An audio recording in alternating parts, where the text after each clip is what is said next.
months ago, you would never know that she is who she is. She never talked about it. Such a humble spirit. I loved it. She's the marketing director for TV One.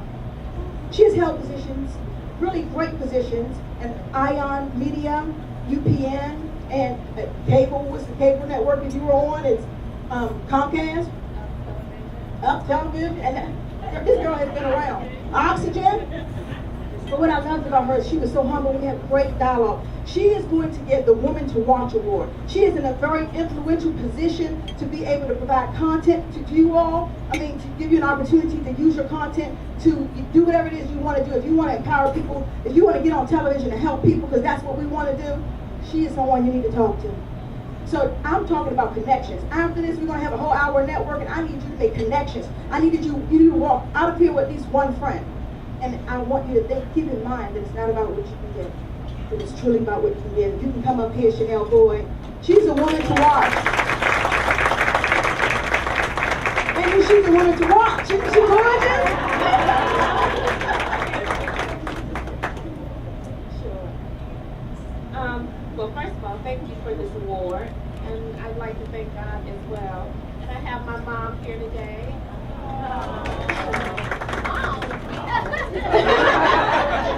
I did that on purpose because she loves it. But I just wanted to say a few words. Just to second what Nisha just said, you just never know who you may connect with, but always make the connection, always be present. My mentor, who could not be here today, Miss Lillian, I lived in Nashville, Tennessee. I graduated from Tennessee State University. Hey, and I was graduated from college, and I didn't have a job yet. I was interning. I did everything I was supposed to do. I worked at Fox Television. I wanted to be the next Oprah. I did. And I worked in a newsroom, but I still didn't have that offer yet. So I sat next to this lady every Sunday at church, not knowing that that was going to be my employer. So the pastor called, he did an altar call, and he said, I just have a feeling that someone has been praying and fasting and asking God, where that job is coming. Whoever that is, come down, and I just want to pray with you. So as he was praying, and I was crying, my eyes were closed, my hands were lifted, and when I opened my eyes, there were maybe 5 or 6 women circling me with cards. Call me, I want to give you a job. So my career in television all started, I worked as a marketing coordinator, specialist at Comcast Cable. And, well, we all know where Comcast is going today. They own the world. But that's where I got my start, and my career has taken me everywhere. I've worked and dealt with everybody. So it's just an honor to be here today. And whatever I can do, influence, talk to you. You got a child who needs an internship. You just never know. So I just want to be a vessel. So thank you. So hello everyone, I'm Cheryl Wood. My company is Cheryl Wood Powers, and I'm just blessed. I feel blessed to be on this platform with you and Tasha Smith and my girl Lucinda Cross and so many other people, because 5 years ago I was just a little black girl from the projects of Baltimore City. I came from a single parent household. My father was an alcoholic. My mom raised us 3 kids on her own, and technically I should be a statistic. Technically, I should not be traveling the world, empowering other women to live their best lives, to become the best version of themselves. And so for me, I take it as a blessing that I have the opportunity to show other women what possibility looks like. I am tenacious when it comes to walking in my greatness, and I do it without apology. And it took me a really long time to get to that place where I could say, this is what God has gifted to me. The gift of speech, the gift to be able to empower, impact, challenge, and equip women to walk in their greatness. And sometimes you get around people and they want you to dim your light because it makes them feel uncomfortable. And I've finally gotten to the place where I'm going to let my light shine as brightly as possible, because I know it's going to help another sister to say, if she can do it, I can do it. What I love about what God has done in my journey is that He has put me in circles that I could never get in on my own. He has opened doors that I could never get in on my own.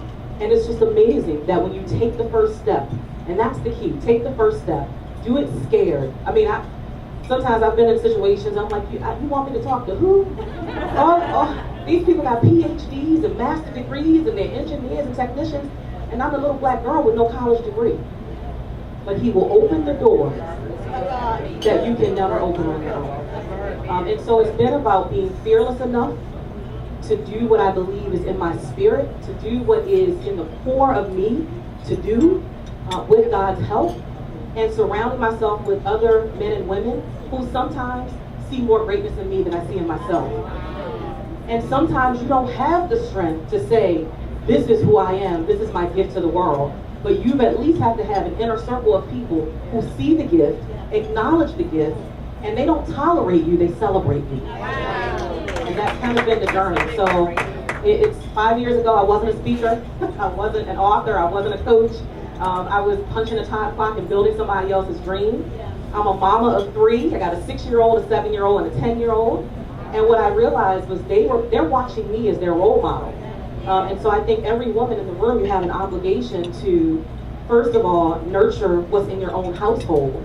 Then you take your gift and you impact what's in your own zip code. Then you take that gift and you impact globally, people globally. Absolutely.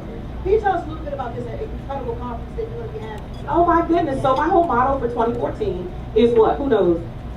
Playtime is over. Thank you, sister. Playtime is over. That's right. Playtime is over. And I say that because, about not even 5 years ago, I lost my dad. My dad was 59 years young. I don't even say old, young. He passed of a massive heart attack in his sleep. And when I got the call, I was actually able to go down to his home, and I saw my father close up in a body bag. And there's something about that experience, the person who gave you life, and you see them gone. And I'll never forget when the medical examiner walked out, she handed me this little bag, and it had his little personal belongings, his watch, his ring, his social security card. And I just remember, that's it. There is no I wish I had tried, I should have, I could have. It is about what are you doing right now, in this moment. Play time is over. If you lay your head on your pillow tonight and you do not open your eyes tomorrow, are you satisfied with what you've done? Are you satisfied with the impact that you've made on the world? Have you poured all of you into the people who need your gift? You said it perfectly. It's not about us. It's about who can see your gift and be inspired enough to think that if she can do it, I can do it. If he can do it, I can do it. So playtime is over. It's all about not wasting another second, another minute, another hour, another day, talking about what you don't have, making excuses for why you're not moving forward in your dream, pursuing your dream. There are a whole lot of excuses I could have made in my journey about what I didn't have, what I was lacking. Oh, I don't have a college degree. I don't have enough money in the bank. I don't have enough time. I got to do this. You know what? While you're creating excuses, somebody else is executing. Absolutely. Working. If there's one last thing that you could share with our guests that you think will make the difference in their next level, who would it be? Man. It's so funny, when I first started speaking, which was only 3 years ago, they used to tell me I had like 60 minutes to speak, and I was like, what am I talking about for 60 minutes? Now they tell me I got 10 minutes. I'm like, how am I gonna fit it all in 10 minutes? Okay. So what do I say? Get outside of your comfort zone, take some risks that scare you to death. Because what I know is that comfort and greatness don't reside on the same street. They don't reside on the same street. I know that. And you are just awesome. So I want to ask you, if you come on up here and talk to them.